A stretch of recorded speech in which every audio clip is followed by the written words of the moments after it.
কারণ আমাদের বর্তমান যুগে নয়া একটা ফ্যাশন বাইরেছে, ফ্যাশন, নিউ ফ্যাশন। এটা কি? নারীরা মসজিদে গিয়া জমাতের সাথে শরীক হইয়া নামাজ, নারীদের মসজিদে গিয়া জমাতের শরীক হইয়া নামাজ পড়াটা এটা একামতে তলাক নয়, নামাজ কায়েম করা নয়, নামাজের নামে ফ্যাশন করা।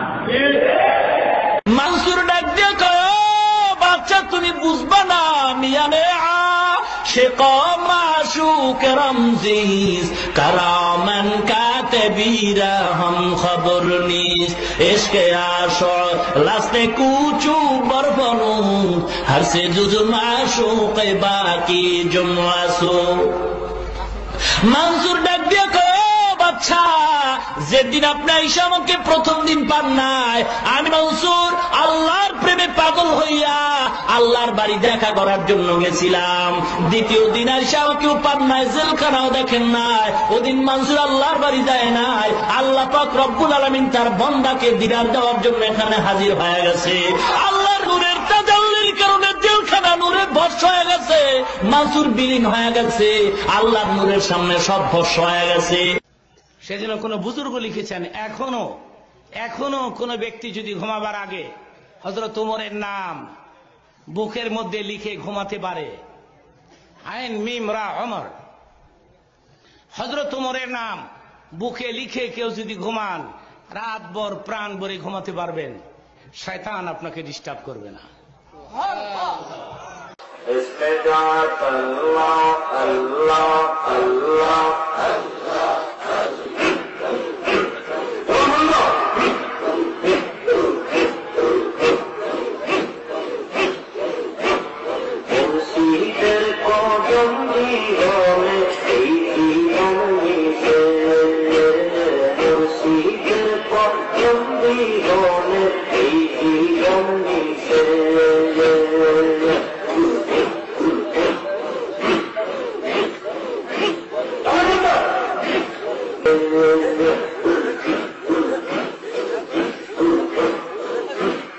এই মেয়েটির রোজা গোলের মধ্যে ছিল স্বামীর ঘরে আসা মাত্র তার মৃত্যু।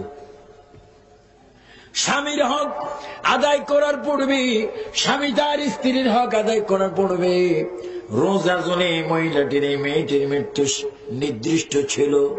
আমি বিয়ে কেন পড়াইলাম? আমি দেখতেছিলাম মালাকুল মউত আসতেছে তার পিছনে পিছনে, এই জন্য তার কাছে বসি আল্লাহ থেকে দাবি আদায় করে আজরাইলকে দৌড়াই দিয়ে আমি মেয়েটার হায়াত বাড়াই দিলাম। আল্লাহু আকবার বলেন। হায়াতুন নবী, জিন্দা নবী একটা। আল্লাহ নবী সাল্লাল্লাহু রওজা মুবারকের মধ্যে শ্বশুরে জিন্দা আছেন। রওজা মুবারকে অবস্থান করিয়া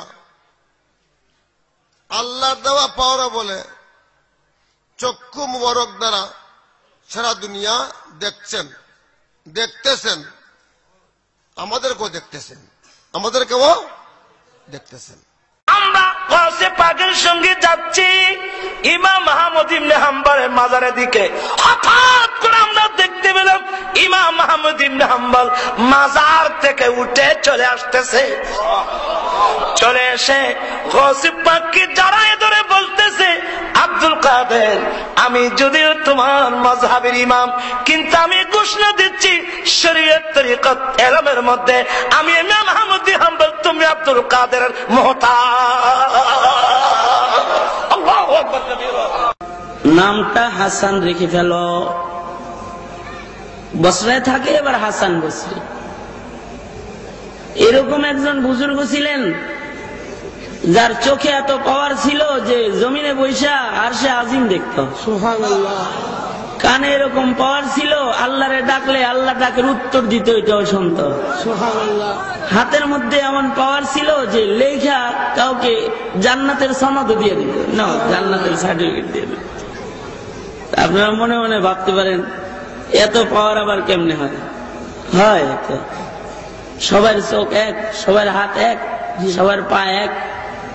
মুহাম্মদ সাল্লাল্লাহু আলাইহি সাল্লামের মা হযরতে আমেনা তিনি দেখেছেন নবীজি মুহাম্মদ সাল্লাল্লাহু আলাইহি ওয়াসাল্লাম যখন জন্মগ্রহণ করেছেন একটা নূর বের হয়েছে মুহাম্মদ সাল্লাল্লাহু আলাইহি ওয়াসাল্লামের পবিত্র জিসিম মুবারক থেকে, যে নূরের আলোতে তিনি শাম দেশের প্রাসাদগুলো সমুজ্জ্বল দেখতে পেরেছিলেন। এর থেকে বোঝা যায় যে আল্লাহর হাবিব নবী মুহাম্মদ সাল্লাল্লাহু আলাইহি ওয়াসাল্লামের মাথার তালু থেকে পায়ের তালু পর্যন্ত নূর ছিল, সবই নূর।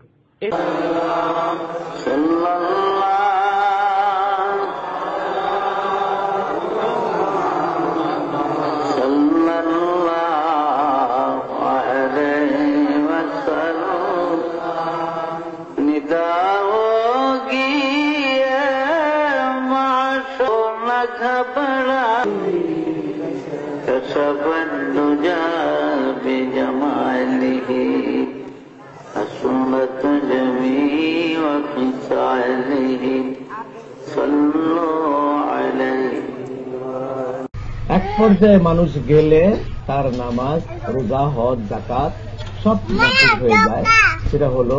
সেটা হলো খানা ফিল্লার দরজায় যদি পৌঁছে যায়, সে যখন লোকটির দুনিয়া টাকা পয়সা, ছেলে মেয়ে, সহায় সম্পদ কিছুই কিনে না, খাবার তাও বুঝে না যে আমাকে খেতে হবে, খেতে জানে না, খেতে বুঝে না, মানুষ চিনে না, ছেলে মেয়ে চিনে না, টাকা চিনে না, পরনে কাপড় আছে কিনা তা সে জানে না, কাপড় খুলে পড়লে মানুষের লজ্জাবোধ হয়, ও লজ্জাবোধ ওনার নাই। এইরকম পর্যায়ে যখন চলে যায় আল্লাহর কাছে, আল্লাহকে দেখতে পায়, তখন তার জন্য নামাজ রোজা মাফ। তখন সে বেলায়েতে কুবরা অনেক উপরে, তখন শরীর পাক, তার পেশাব পায়খানা সবই পাক। বালাগাল উলা বিকামালিহি কাশাফাদ দুজা বিজামালিহি হাসানাত জামিউ খিসালিহি। মা বললেন, আমি দেখি আমার গাছদালির পিঠ থেকে নূরের রোশনি বাহির হইতেছে। আশ্চর্য হলাম, হাউস করে আমার সন্তানের পিঠ থেকে নূরের রোশনি বাহির হয়, ব্যাপারটা কি? পিঠের মধ্যে ভালো করে লক্ষ্য করে দেখি, রুহের জগতে 6 নম্বর আকাশে আমার নবীর যেই বরকতের হাতে পিঠের মধ্যে থাপ্পুর দিয়েছিলেন, ওই থাপ্পুরের নবী পাকের হাত মুবারকের 5টা আঙ্গুল মুবারকের দাগ এখনো গাছদালির পিঠের মধ্যে দেখা যায়। বিশ্বাস হয় আমার স্ত্রী যে রাসূলের মেয়ে ছিল? বিশ্বাস হতো না? উনি মা ফাতেমা ছিলেন, আবার আপনাদের দয়াল মা হোসেন। পরিষ্কার। জাকির নায়েক সম্বন্ধে আমাকে তিনি মন্তব্য করতে বলেছেন। আসলে জাকির নায়েক তিনি পিস টিভিতে তার বক্তব্য তিনি তুলে ধরছেন। আমরা মনে করি ইসলামের ক্ষেত্রে তার এই বক্তব্যগুলো প্রয়োজন, তবে তিনি মাসাইলের দিক থেকে ইসলামী শরিয়ার যে মাসাইল সে ব্যাপারে তিনি অভিজ্ঞ ব্যক্তি নন। ফতোয়ার স্পেসিফিক মানে ফতোয়া সম্বন্ধে এবং কেরাতুল কোরআন, কোরআনের যে স্পষ্ট উচ্চারণ এই ব্যাপারে ওনার অনেক এখনো বাকি আছে, ব্যাপারে অনেক পিছিয়ে আছে, অনেক দুর্বলতা আছে। এটা আমরা তাহলে তোমরা হাদিসের ব্যাপারে বুখারী আর মুসলিমের তাকলিদ করে তোমরা সহি মুসলমান হইতে পারো।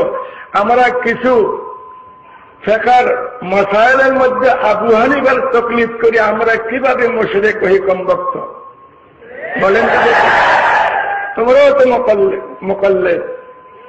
হাদিসে সহি গায়ের সহির মধ্যে তাকলিদ কার করলা?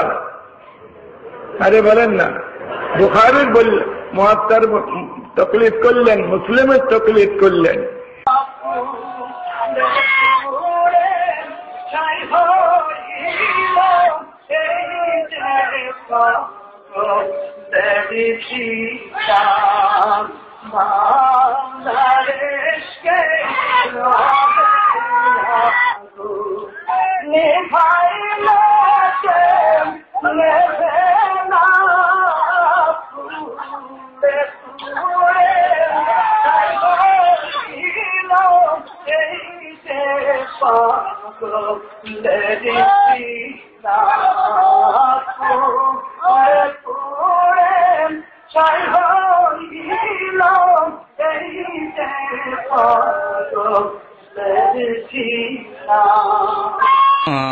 রব্বায়ানি সগীরা।